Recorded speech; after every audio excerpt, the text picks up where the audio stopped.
साहिब कबीर ने घोषणा किया है धर्मदास साहब के समक्ष कि धर्मदास सृष्टि अनंत है और अनंत सृष्टि में अनंत जीव हैं, और जब भी मैं धरा पर आता हूँ या मेरे चार भक्त संसार में उतरते हैं तो मैं या मेरे चार सेवक जिस रूप में हैं उस रूप में संसार में बिरले मनुष्य है जो उनको पहचान पाता है। जैसे चारों युगों में चार शिष्य पहचाने हैं, शास्त्री जी वाला साहेब, चतुर्भुज साहब, राय बंके साहब, धनी धर्मदास साहब। बाकी बीच बीच में जैसे संत रैदास जी हुए, नानक जी हुए, ये लोग भी पहचाने हैं। लेकिन जो बिरले हैं जो पहचानने वाले, उनकी भक्ति की महिमा या यश या बखान मैं क्या करूं, वो महिमा अनंत है। लेकिन हमको गुरु के रूप में जो चीज लेगा और संसार से सारे दृष्टि को खींचकर हमारे चरणों में जो दृष्टि को लीन रखेगा, मतलब जो जीव के अज्ञान दशा में फैला हुआ है, जीव अज्ञान दशा में जो भी संसार में फैलाया है वो सब काल है, माया है। उधर से दृष्टि को खींच करके और मुझ में अपनी दृष्टि को लीन रखेगा। ऐसे भक्त की भक्ति के प्रताप से हम एकोत्तर वंशों का उद्धार कर देंगे। मतलब ये साहब कह रहे हैं कि भक्त कोई एक ही पैदा होगा, जैसे प्रहलाद, ध्रुव, और ध्रुव भक्ति किया, माता तो नहीं की। प्रहलाद भक्ति किया, माता तो नहीं की। लेकिन ये लोगों को ध्रुव की जो गति हुई, ध्रुव को जो सम्मान मिला परमात्मा के सेवा से, वही सम्मान इन सारे भक्तों की माताओं को भी मिला है। तो मैं भी यही कहना चाहता हूँ कि यदि आप भक्ति कर रहे हो और आपके घर में कई जीव आत्माएं हैं, सभी नहीं भक्ति कर पाए हैं, तो आपकी कमाई से तो उन लोगों को मिलेगा, क्योंकि खून का रिश्ता है, कोख का रिश्ता है और जन्म का रिश्ता है। सदगुरु की छाया से जीवन में कोई भी गुजरता है, धूलमूल तरीके से भी गुजरता है, तो उसकी कमाई से उसको ईश्वरीय धार तार, ईश्वरीय आभा उसके साथ लगती है, उस जीव को आकर्षित कर लेती है।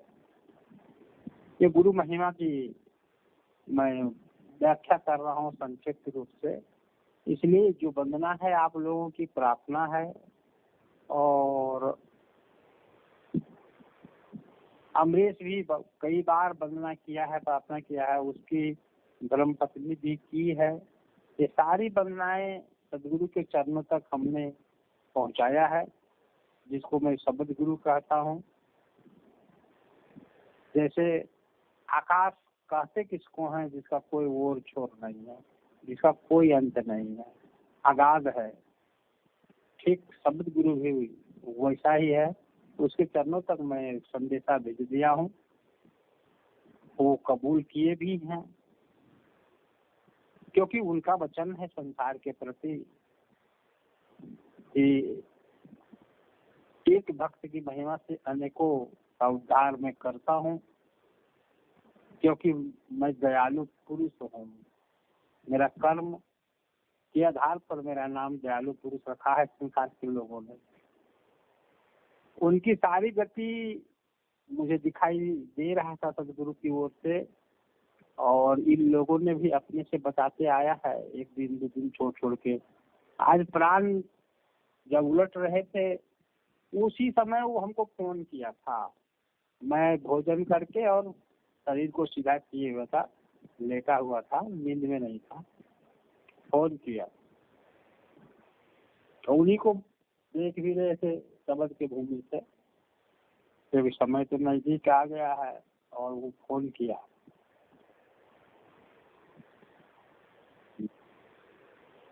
ठीक है, वैसे वो जीव तो बहुत हकीला थे।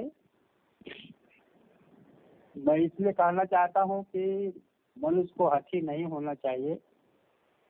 यदि ईश्वर सत्ता को नहीं चिन्हते हो तो आप उस पर दोष मत लगाओ, ईश्वर दोषी है। आज तक मैं जो भी सत्संग दिया हूँ, उस सत्संग को समझना बहुत जरूरी है कि जब ईश्वर सृष्टि ही नहीं करता है तो ईश्वर दोषी कैसे हो सकता है। आपके जीवन में शरीर अपंग हो गया, या आपको दुख हो गया, या आपके शरीर में पीड़ा है, या शरीर में किसी भी कारण से जो मानव की शोभा है, शरीर का अंग, उसमें कोई कमी है, तो इसमें ईश्वर का कोई संबंध नहीं है। ईश्वर का कोई संबंध ही नहीं है। जितने भी संत पृथ्वी पर हुए हैं, वो संत सब भूल चुके हैं संसार में कि सृष्टि ईश्वर करते हैं। सर नहीं, ईश्वर कभी सृष्टि नहीं करते हैं, न कभी ईश्वर सृष्टि करेंगे।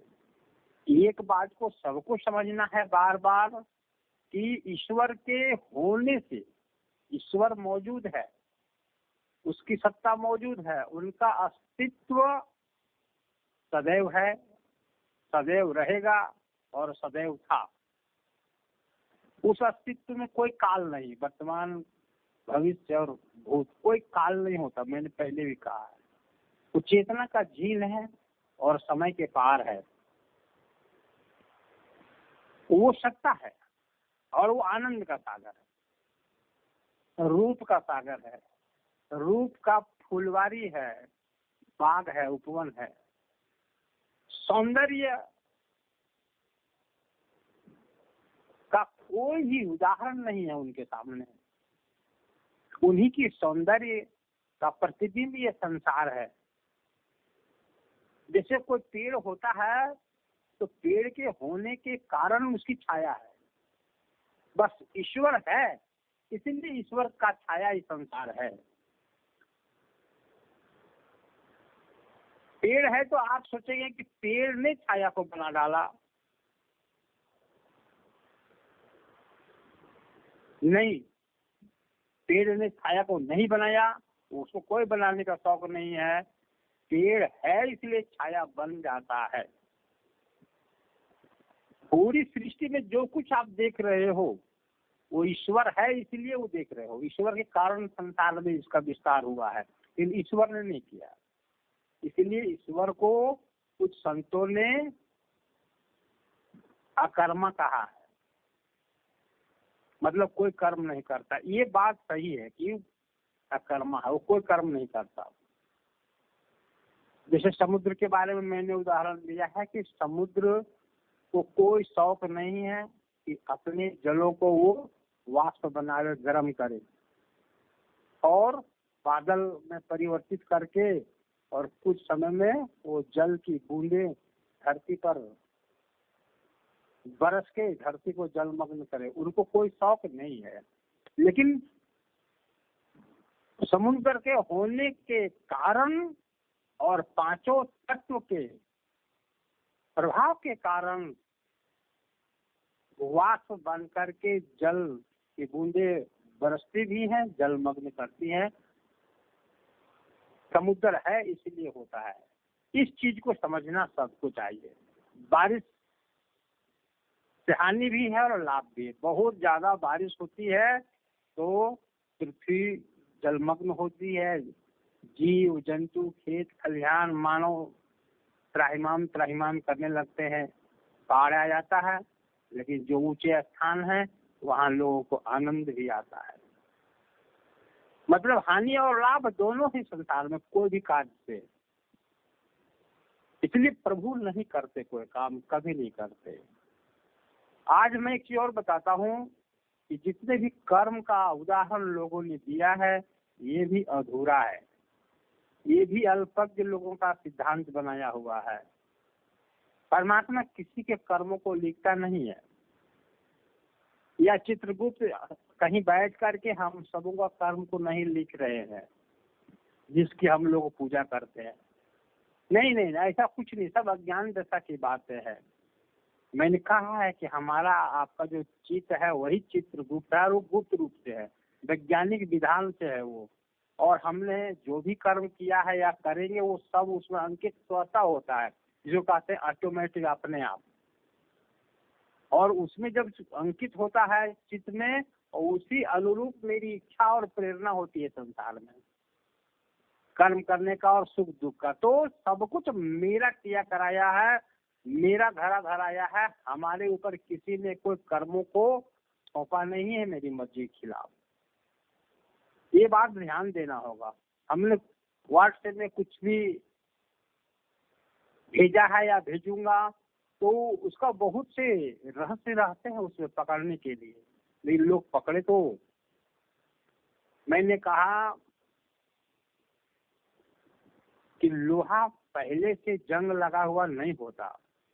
जब भी वो फैक्ट्री से, उद्योग से, कल कारखाने से लोहा बाहर निकलता है तो वो लोहा का असली रूप उसका रहता है, उसमें कोई कमी नहीं होता। लेकिन लोहा की गलती के कारण या लोहा के ऊपर वातावरण का प्रभाव पड़ने के कारण उसमें जंग लगना शुरू होता है। और जब जंग लगता है तो उसके क्वालिटी या गुणवत्ता में ह्रास होता है, उसका पतन होता है, उसकी सुंदरता, शोभा, उसके गुण, सब चीज में ह्रास हो जाता है।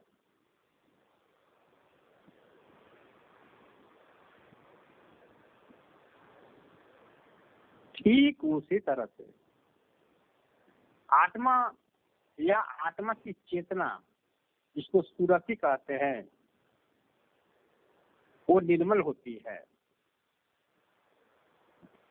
लेकिन ये प्रकृति में आने के बाद, प्रकृति के प्रभाव के कारण ये लोहा के जैसा, जिसे जंग लग करके लोहा दूषित हो जाता है,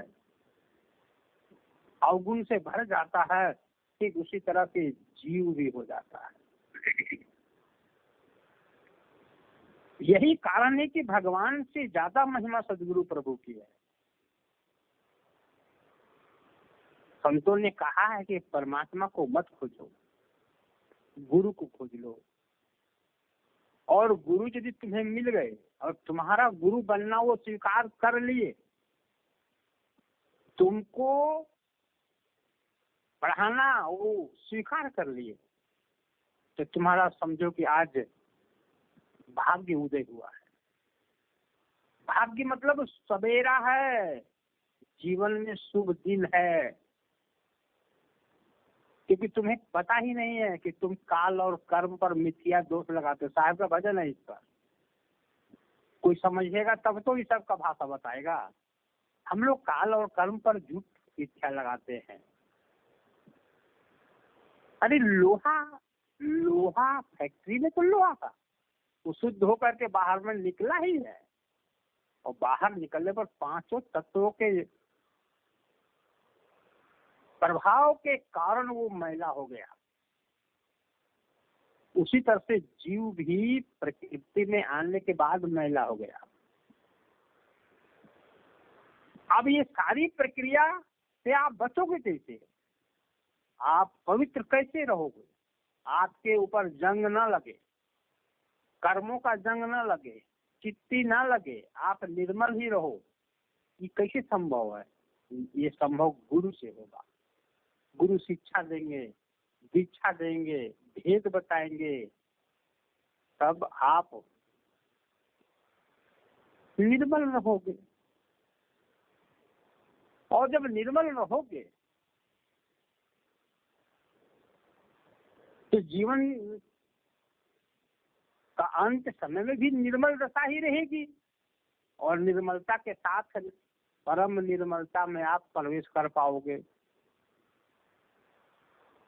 सदगुरु तो एक वैज्ञानिक विधा का नाम है, वैज्ञानिक अस्तित्व का नाम है कि करते हैं भूल हम अज्ञान दशा में, और उस भूल से जब दुख की उत्पत्ति होती है तो काल और कर्म और ईश्वर के ऊपर मिथ्या दोष लगाता है मनुष्य।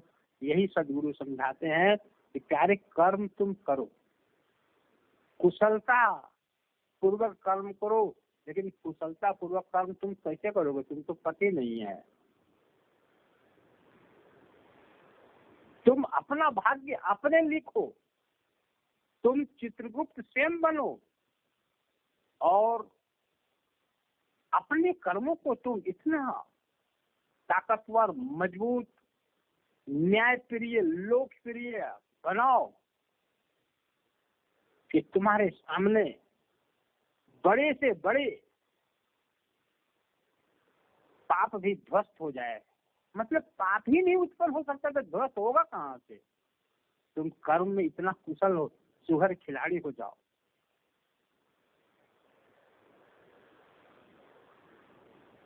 तुम्हें ये ज्ञान होना चाहिए कि हमारे जीवन में जो भी दुख है वो हम अज्ञान दिशा में कर्म किए हैं और उसी का फल हमें मिला है। हमें सुख मिल रहा है तो हम ज्ञान पूर्वक ज्ञान दशा में कर्म किए हैं, उसी का फल मुझे मिल रहा है। ईश्वर के बारे में जो कहा गया है कि ईश्वर फल दाता है, हम आज साफ बताते हैं कि ईश्वर न फल देता है ना ईश्वर को कर्म करने के लिए कहता है। ये गुरु बतलाते हैं कि तुम कर्म करो, तुम्हें फल अवश्य मिलेगा। लेकिन हम ये बात यह भी कहते हैं कि कर्म आप नहीं कर सकते हो, गुरु के शरण में रहने के बाद ही कर्म करने की कला सीख सकते हो कि कौन कर्म कैसा करें, अच्छे कर्म और बुरे कर्म का फल क्या होता है।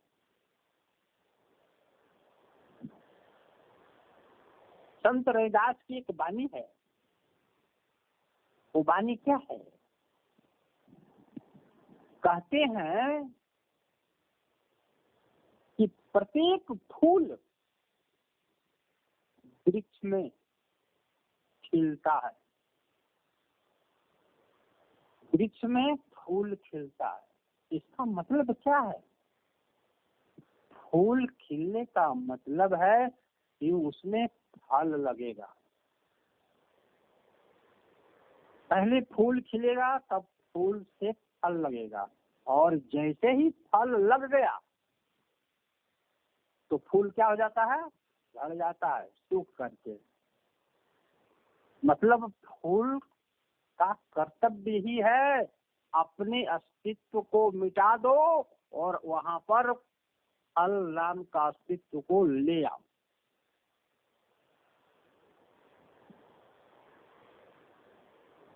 ठीक उसी तरह से गुरु का सेवक, गुरु का लाल, गुरु का प्यारा, गुरु का भक्त एक फूल है। जब वो खिलता है तो खिल गया, मतलब एक अवसर प्रकट हुआ वहां पर, और उस अवसर के प्रकट होने पर वहां पर फल प्रकट होगा। और जैसे ही फल प्रकट होगा वैसे फूल क्या होगा? विलीन हो जाएगा, लीन हो जाएगा, समाप्त हो जाएगा। मैंने बहुत पहले कहा है इसके बारे में कि अपने अस्तित्व को खोकर वहां पर परमात्मा के अस्तित्व को तुम ले आओ या लाने का अवसर दो। यही तुम्हारा जीवन है, इसके लिए तुम्हारा जीवन है। मैंने अपने अस्तित्व को तुम वहां खत्म करके वहां पर परमात्मा के अस्तित्व को उतरने का अवसर दो, और जब परमात्मा उतर जाएगा तो शेष तुम परमात्मा ही रह जाओगे। तुम्हारा अस्तित्व नहीं रहेगा, परमात्मा ही हो रहेगा, मतलब तुम परमात्मा ही हो जाओगे।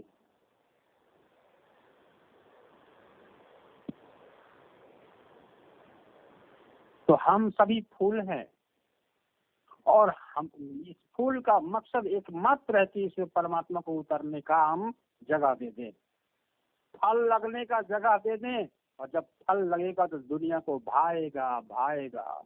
इसलिए साहब ने कहा कि फहम के ऊपर फहम है तो है फहम हमारा रे।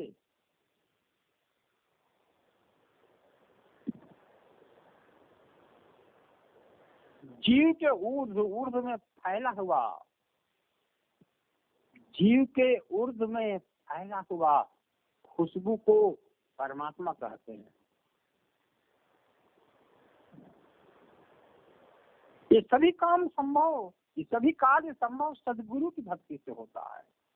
सदगुरु का ज्ञान पूर्ण वैज्ञानिक है, सधुकड़ी नहीं है, ककीरी नहीं है, इसे समझना होगा।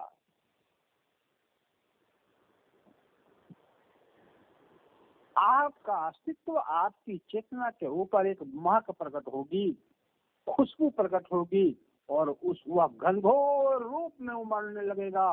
उस उमड़ता हुआ विश्व सत्ता उसको कहते हैं। उस उमड़ता हुआ जो सत्ता है उसको परमात्मा कहते हैं। इसके लिए जीवन है, इसके लिए जीवन की आवश्यकता पड़ती है कि उस जीवन में ही उस परमात्मा को हम एहसास कर ले, महसूस कर ले, उमड़ता हुआ देख ले।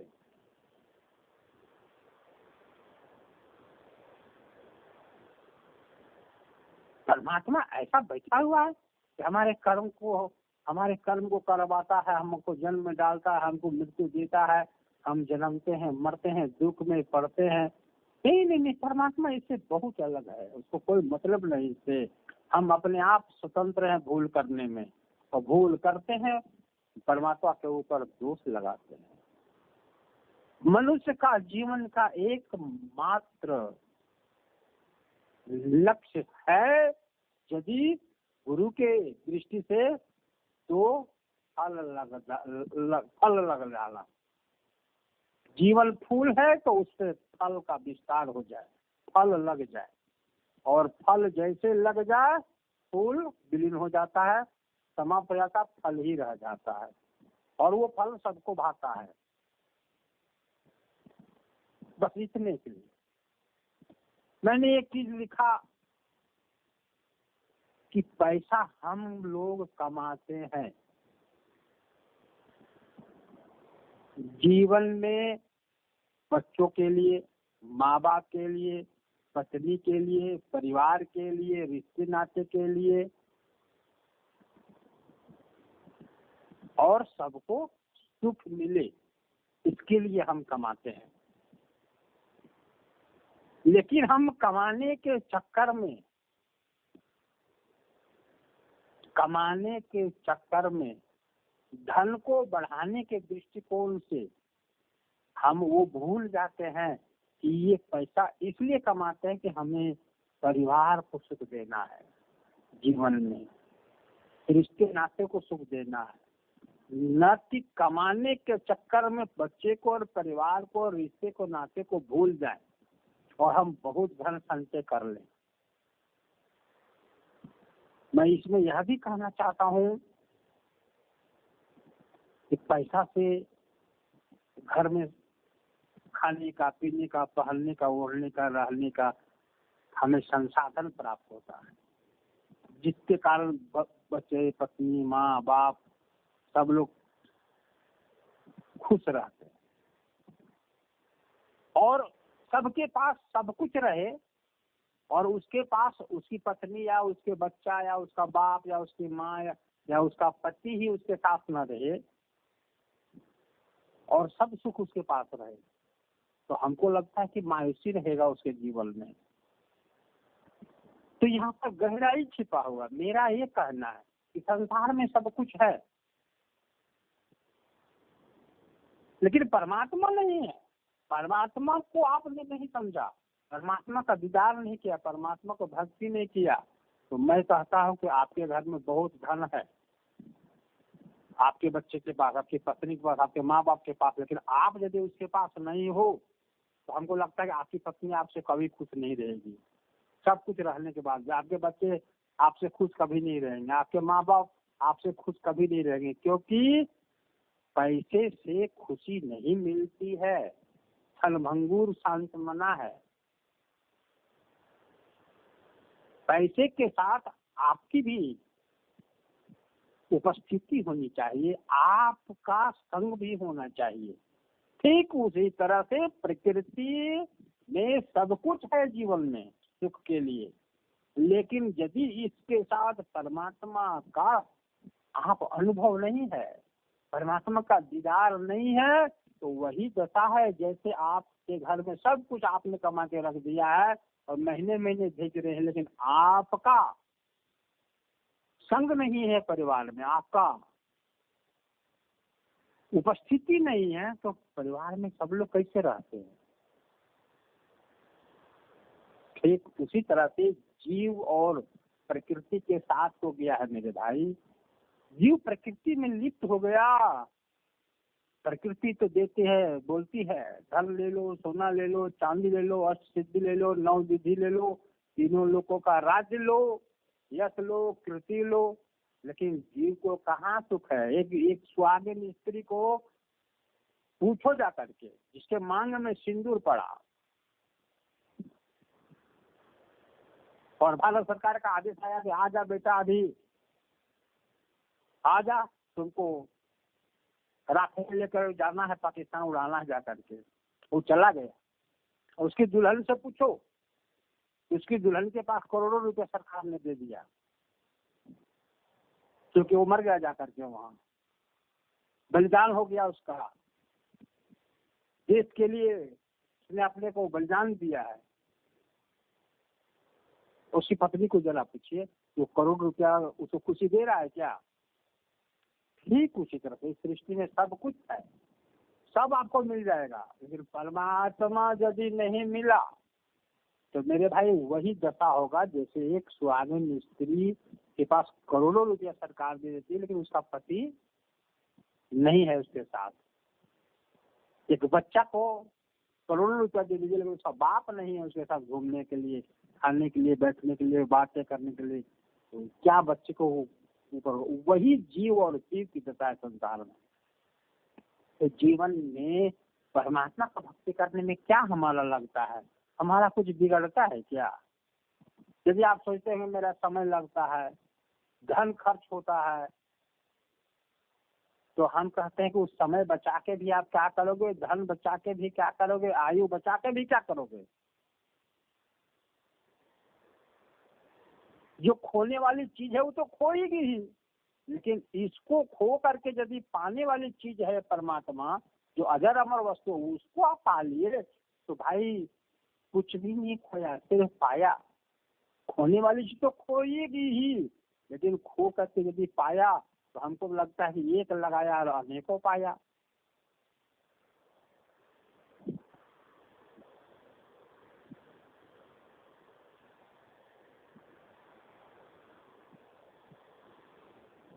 तो जीवन में कभी बंदगी नहीं करनी पड़ेगी,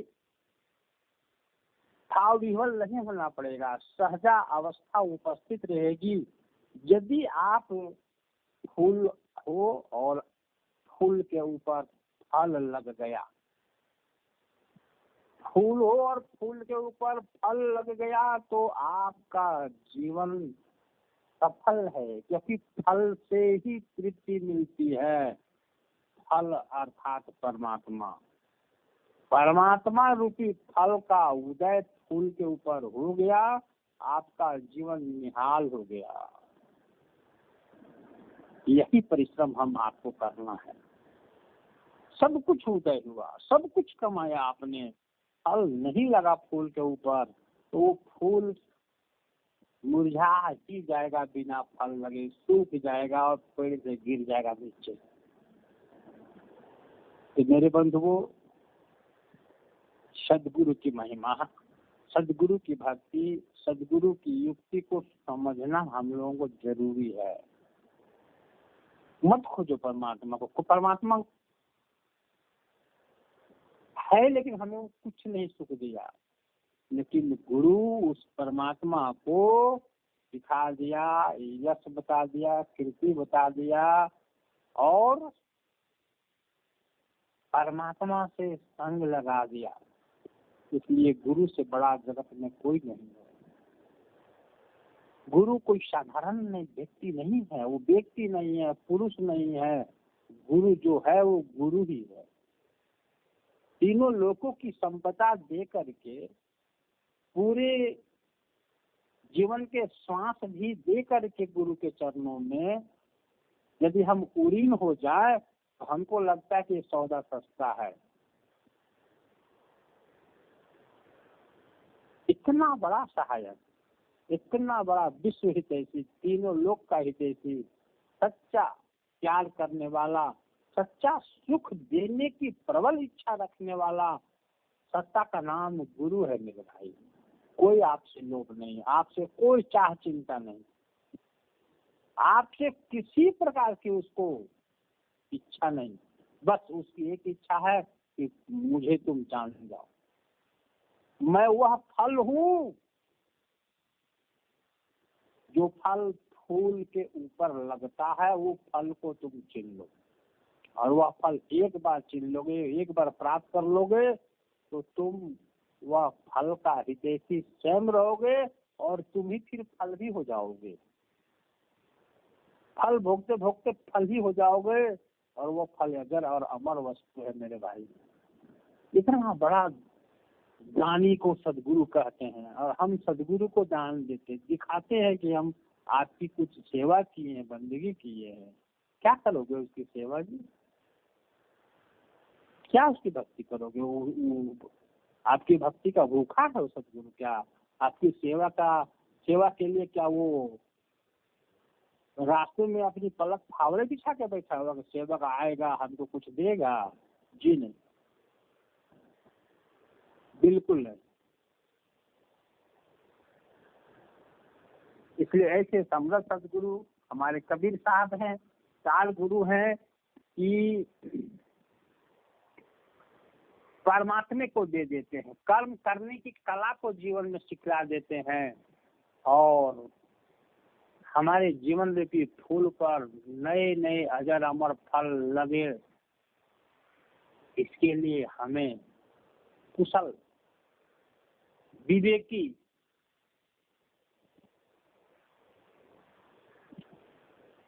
बना देते हैं हमको बिना कोई स्वार्थ के। तो मेरे भाइयों, सदगुरु कबीर साहब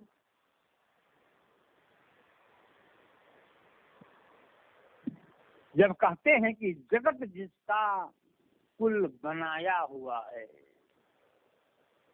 जगत जिसका कुल बनाया हुआ है वही सब घटों में समाया हुआ है। इसका अर्थ ऐसा लोग करता है, नहीं दूसरा कोई है उससे न्यारा, नहीं दूसरा कोई है उससे न्यारा, जो अपने में आप ही भुलाया हुआ है। हर एक से यहाँ जो है रंग बिरंगी जलवा उसी का दिखाया हुआ है। उसी की अकल में ये बात आती है जो शरण सदगुरु प्रभु के आया हुआ है। उसी की अकल में ये बात आती है जो शरण सदगुरु प्रभु की आया हुआ है ताकत उसी में ही मुंह खोलने की, जो कुछ भेद संतों से पाया हुआ है। कबीर दास अपनी उसी की फिक्र में, कबीर दास अपनी उसी की फिक्र में करोड़ों की दौलत लुटाया हुआ है, करोड़ों की दौलत लुटाया हुआ है। साहब कहते हैं अपने को दास, कहते हैं कि मैं कबीर दास उसी की फिक्र में करोड़ों की दौलत लुटाता रहता हूँ। यहाँ हम लोग समझता नहीं, जगत जिसका कुल ये बनाया हुआ है वही सब घटों में समाया हुआ है। मैंने उदाहरण दिया मेरे भाई कि समुद्र को जरा नजदीक से देखो, समुद्र है इसलिए वाष्प बन गया, और वाष्प है इसलिए बादल बन गया। और बादल है इसलिए बारिश हुई, पृथ्वी जलमग्न हो गया। लेकिन हम वाष्प को देखने लगते हैं, हम बादल को देखने लगते हैं, और बादल से हम बारिश को देखने लगते हैं, और पृथ्वी की जलमग्नता को देखने लगते हैं। और ये देखने में हम भूल करते हैं कि इसका आधार तो समुद्र है मेरे भाई। समुद्र वही है, समुद्र का पानी समुद्र में ही गिर रहा है, समुद्र से भाप बन रहा है, समुद्र से बादल बन रहा है, और सब फिर विकृति पाकर के समुद्र में ही आ रहे हैं। लेकिन हम लीन है, मगन है कहाँ? बनने और बिगड़ने वाला से समुद्र को तो देख ही नहीं पाते हैं, जबकि समुद्र वही है, कहीं इधर उधर नहीं है। तो सदगुरु कबीर कहते हैं कि जिससे संसार की उत्पत्ति हो गई उसी को तुम पकड़ लो मेरे भाई, उसी को जांच लो, परख लो, देख लो, प्रत्यक्ष कर लो, साक्षात्कार कर लो। जो उत्पन्न और नष्ट हो रहा है उससे उत्पन्न होकर के उसमें तुम रमे हुए हो। तो वही सब कहते हैं, जगत जिसका ये कुल बनाया हुआ है वही सब घटों में समाया हुआ है। समुद्र तो सर्वत्र रमा हुआ है, बारिश में रमा हुआ है, जल में रमा हुआ है, बादल में रमा हुआ है, भाप में रमा हुआ है, लेकिन समुद्र को तुम देख नहीं पाते हो, विकृति को देखते रहते हो। नहीं दूसरा कोई है उससे न्यारा जो अपने में आप ही भुलाया हुआ है। समुद्र मस्त है अपने आप में, उससे विकृति हो रही है, लेकिन समुद्र नहीं विकृति में है। उसी समुद्र को पकड़ लो जो अपने में आप ही भुलाया हुआ है। हर एक से एक जो है रंग बिरंगी जलवा उसी का दिखाया हुआ है किसी ने कहीं मजाल कुछ उत्पन्न कर दे अपने आप से। समुद्र है इसलिए सब कुछ है। यहाँ सब समुद्र का तात्पर्य उस साहेब से है, उस प्रभु से है, वह चेतना का झील से है, वो है इसलिए सबकी मन मर्जी हो रही है। उसी को पकड़ लो जो है सदा के लिए। उसी की अक्ल में बात आती है, उसी की अक्ल में बात आती है या घुसती है। जो सदगुरु के शरण में आया हुआ है, ये सदगुरु की शरण में नहीं आएगा उसको कभी नहीं समझ में आएगा यह ज्ञान। कभी नहीं आया है ना कभी आएगा, वो शायद कभी हाथ नहीं आएगा उसका। इसीलिए कहा कि शिव सनकादि आदि ब्रह्मा के वह प्रभु हाथ न आया। जब यही शिव और सनका सब लोग साहेब के शरण में गए, 4 गुरुओं के शरण में गए, तो हाथ में ही था पहले से, अब नजर भी आ गया। पहले हाथ ही नहीं आया, अब हाथे में था पहले से, अब नजर भी आने लगा। आश्चर्यचकित होकर के देखे, वाह प्रभु ये लीला तुम्हारी है उसी की ताकत मुंह खोलने की जो कुछ भेद संतों से पाया हुआ है। कबीर दास उसी की फिक्र में करोड़ों की दौलत लुटाया हुआ है। इसलिए कहा था साहेब मन लागो मेरो यार फकीरी में। इससे बड़ी अटूट रिश्ता है इस साहब का वाणी है इस दोनों शब्दों में कि मन लागो मेरो यार फकीरी में। कबीर साहब को फकीरी में मन कैसे लगा? ये कह रहे हैं कि मेरे संसार के निवासियों, फूल के ऊपर फल लग गया है, वो फल मुझे दिखने लगा। फूल तो उत्पन्न और नष्ट होने वाली चीज है, फल लगने के बाद फूल खत्म हो जाएगा, लेकिन फल दुनिया को बड़ी अच्छा लगेगा। मतलब फल मतलब परमात्मा मुझे नजर आ गया है, परमात्मा मुझे साक्षात्कार हो गया है। और फूल मतलब प्रकृति संसार, इसकी नश्वरता का बोध हो गया है। मतलब फिकर मेरी चली गई, फिकर को मैं फांक दिया हूँ, अब अजर अमर को प्राप्त कर लिया हूँ। मन लागो मेरो यार फकीरी में, जन्म मरण खत्म हो गया है। पांच तत्व मेरे लिए अब नहीं है, अब हम अजर अमर हो गए हैं, हमारा सब फिक्र खत्म हो गया, दुख खत्म हो गया है, ये साहब कह रहे हैं। और वही सत्ता को पाने के लिए कहते हैं कि मैं करोड़ों की दौलत लुटाया हुआ हूँ, मतलब मैं संसार में कुछ नहीं बटोरा मेरे भाई। लाख रुपया मेरे चरणों में कोई डाला तो लाख रुपया वहीं मैं खिलाने पिलाने में और संसार के सेवा में लगा दिया, मैंने कुछ संचय नहीं किया। संचय तो किया नाम का, संग्रह तो किया नाम का, गुरु का अस्तित्व को, बाकी कोई चीज संचय करने का चीज ही नहीं है सृष्टि में। हम उसी परमात्मा को पाने के लिए पूरे जीवन को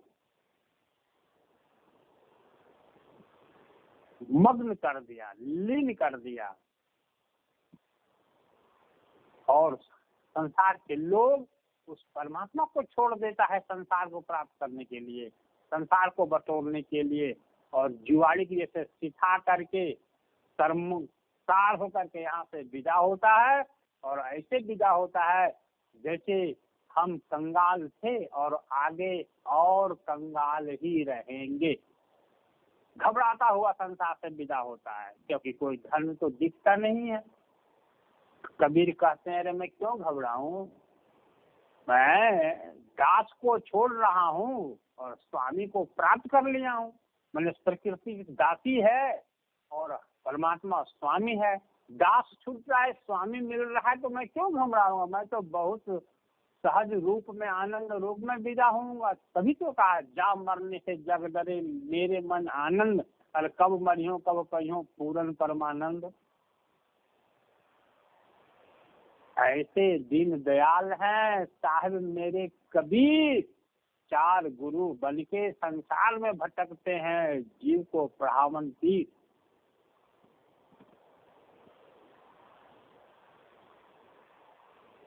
तो मैं अपनी वाणी को यहाँ विश्राम देता हूँ मेरे बंधुओं। सदगुरु एक अमृत सत्ता का नाम है, और वह सत्ता नर रूप धारण करती है, सहज रहती है, बड़ी समझ के साथ संसार में रहती है, स्थिर रहती है, और जीवों को ज्यों का त्यों जो है उसको निरखाने में, परखाने में, समझाने में अपना समय को हमेशा दान में लगाते रहती है। ऐसे दानवीर सदगुरु को हम कोटि कोटि बार बंदगी करें, तीनों लोगों की संपत्ति उनके चरणों में रख दें, तो हम समझें कि हमारा मानव जीवन सचमुच में सफल हो गया, सफल हो गया। ऐसा ही भक्त हम लोग सभी बने, क्योंकि हम लोग के जीवन में भी हाथ जोड़ने का समय आ जाएगा। भगवान के सामने हाथ जोड़ेंगे, कांपते हुए हाथ जोड़ेंगे, मिर्गी जैसा कंप होगा शरीर में, हाथ थरथराएगा, मुख से वाणी निकलेगी, प्रार्थना करेंगे प्रभु से कि प्रभु यार जीव का कल्याण करो। अरे ऐसा हम क्यों ना बन जाए कि हम दूसरे को कल्याण करने के लायक हो जाए। इसलिए हम लोग सहज होकर के, समर्थ होकर के इस संसार से विदा होने सदगुरु की भक्ति ऐसी करें कि जो का क्यों समझे, जो वस्तु जैसी है उसको उसी रूप में समझे, और प्रभु को सिर पर धारण करके फूल बन करके, फूल नहीं फल बन करके फूल से विदा हो जाए। शाहे बंदगी, शाहे बंदगी, सत्य नाम, सत्य नाम, सत्य नाम।